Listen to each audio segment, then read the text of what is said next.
Greetings, Internet. My name is Vince Nicholas. I'm the lazy, healthy dude. I adopted a rescue cat! Exclamation point! Exclamation point! Exclamation point! Okay, what I'm really doing is I'm putting food on my back porch for a stray/feral cat that I am now feeding. But that's not going to be the clickbaity headline that I use to title this video. Any hooser. Yeah, I moved here to my current one-bedroom condominium in Citrus Heights, my little abode, my hovel, 2.5 years ago. And pretty much from the time I got here, there was a black cat, a one-eyed black cat. He's missing his left or right. I'll put a picture of him right here.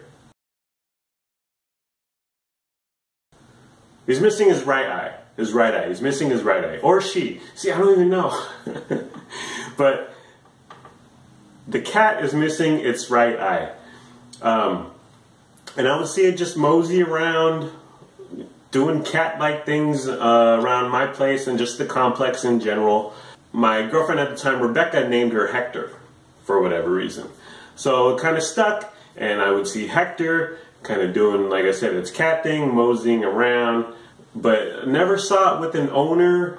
It was just always hanging.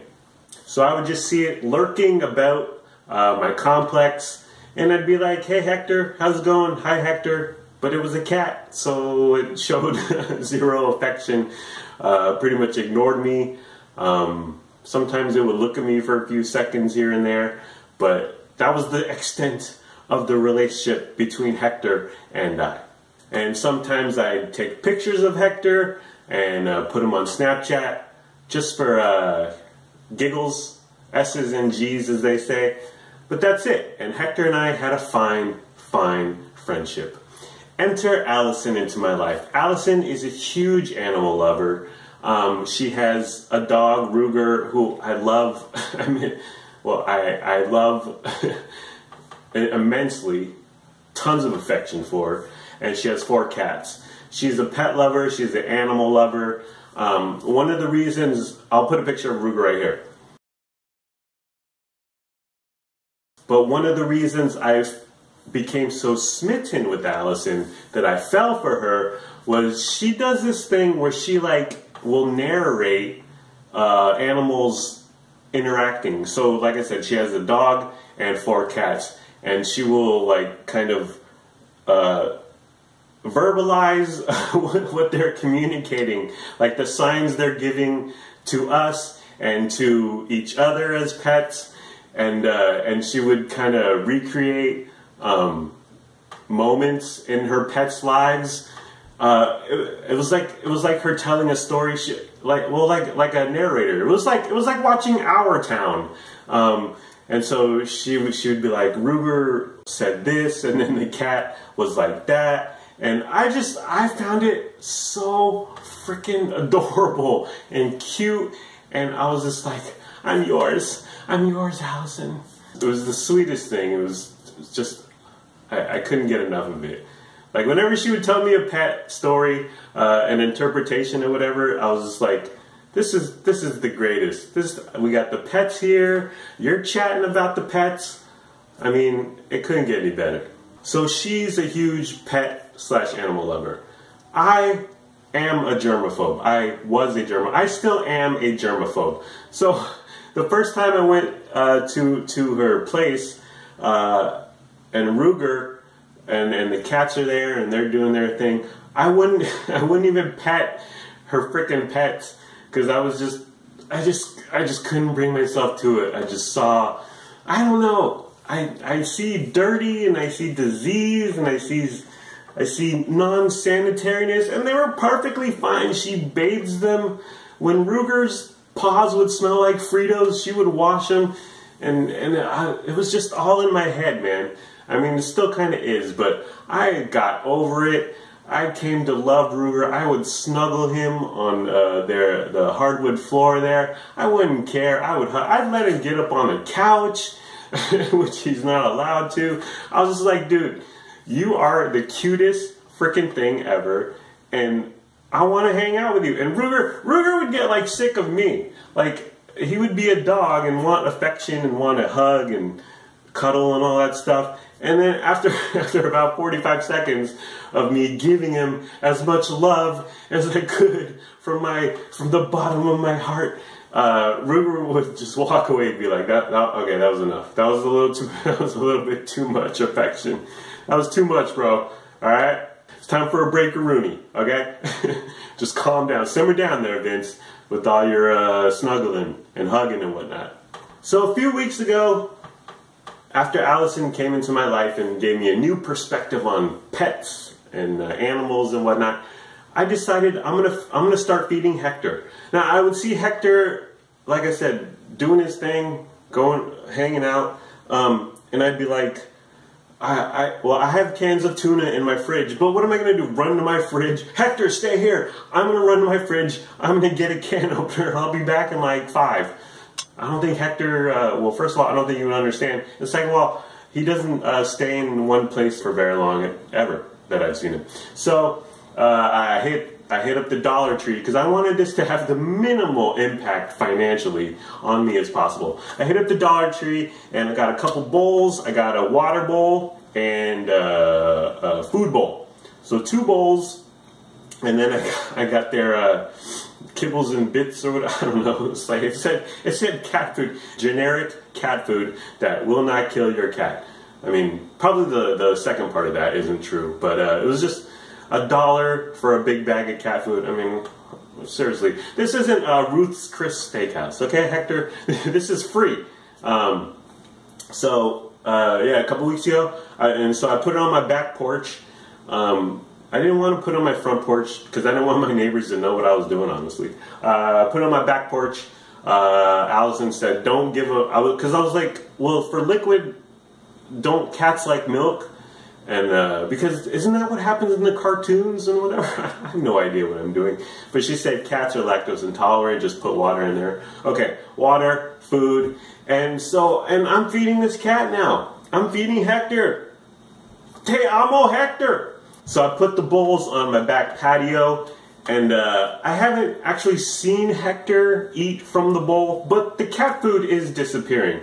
Like, I have to continuously fill it up. I mean, does it ever end? These pets, they constantly want food. You constantly have to feed them and care for them and nurture them. I mean, well, what? Hashtag best cat dad ever. So I'm pretty sure Hector has been eating the food. Or it could be my hoarder neighbor who's consuming the food. I've also heard it could be raccoons, but I like to think that Hector is consuming the food, and I have seen him on my patio, but I haven't seen him actually eating it. I saw Hector yesterday on my back patio, and we had a moment. He looked at me, I looked at him. I took a picture of him, and he seemed nonplussed, but he's a cat, so my expectations are very low, and I'm sure his expectations are very low for me, as they should be. And it pains me to say this, but I still haven't pet Hector. Because I don't know what's going on with him. Okay, I mean, he's a stray / feral kitty. I don't know what's going on out there, outside of my 4 walls here. I must be protected. So yeah, I'm still a germaphobe, but I do have a connection with Hector, I feel, and so, well, I don't even know if Hector is a guy or a girl, and I suppose I could figure out in about 5 seconds, but I don't think Hector would be too appreciative of that, and frankly, I don't really want to know. It kind of keeps the mystery. It keeps it hot, am I right? And yeah, so I haven't pet Hector, and he hasn't come inside my home. I refuse to let him inside my home because I don't want kitty butthole rubbing all over the pillows I lied my head down on, okay? Like, I don't need that. So, I was just watching on YouTube, and it was a chick talking about rescue dogs. She got a couple rescue dogs, and she was like, yeah, within the first couple weeks of getting this rescue dog, he had a really bad diarrhea. And I was like, no, okay, you know what? I'll keep it to the Dollar Tree food, and I'll give it outside. I'm like a bouncer. I'm like a bouncer at a nightclub. No, Hector, you stay on the sidewalk there. But yeah, the germaphobe in me still reigns supreme. But I welcome the connection, the companionship. It's like I have a pet without any of the commitment. And really, that's what I'm looking for in a pet, in a woman, in a job, in a life. I don't want too much responsibility because, well, like Jerry Seinfeld said, whenever something goes wrong, everyone asks, who's responsible for this? So the relationship I have with Hector right now, where he comes around and eats my Dollar Tree cat food, and I stare at him for a minute or two, that's about as good as it's gonna get, and I'm fine with that. Feeding a stray / feral cat fits my needs perfectly right now. Will a pet ever enter into my home? Sure, maybe. Nah. But I'm getting some of the benefits of having a pet without all the commitment. And that's ideal. Convenient! And isn't life all about convenience? I mean, let's be honest, kids. In the end, I just want to tell pretty chicks at the club that I, Vince Nicholas, adopted a rescue cat.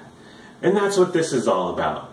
So it's like, yeah, baby, I adopted a rescue cat. Oh, be still, my beating heart. Those were hearts. And that's it. Me and Hector getting along famously. My one-eyed stray / feral cat. That's my pet. And that's my story. Alright. Please like, comment, subscribe, or don't. Do whatever you want. You're a grown-up. Do what's best for you. Do whatever makes you feel good, man. Peace. Hello and welcome to Lazy Healthy Dudes Coach. Two things that occurred to me. One was the cost. Like I said, I bought a bag of cat food at Dollar Tree, a big bag of cat food for $1. And I think it's maybe halfway done or a third done. And I've been feeding Hector for a few weeks. So either Hector doesn't have a very big appetite, or he doesn't like the food that I'm buying him. But beggars can't be choosers, Hector, okay? Meow. And oh, one other thing I was thinking about was that, so I have a pet. I have a relationship without any of the commitment, or the minimal commitment in terms of emotion and financially. So I have a pet with benefits. So am I into bestiality? Is this what bestiality is like? Don't tell anyone. Don't call the Humane Society on me. Alright, peace.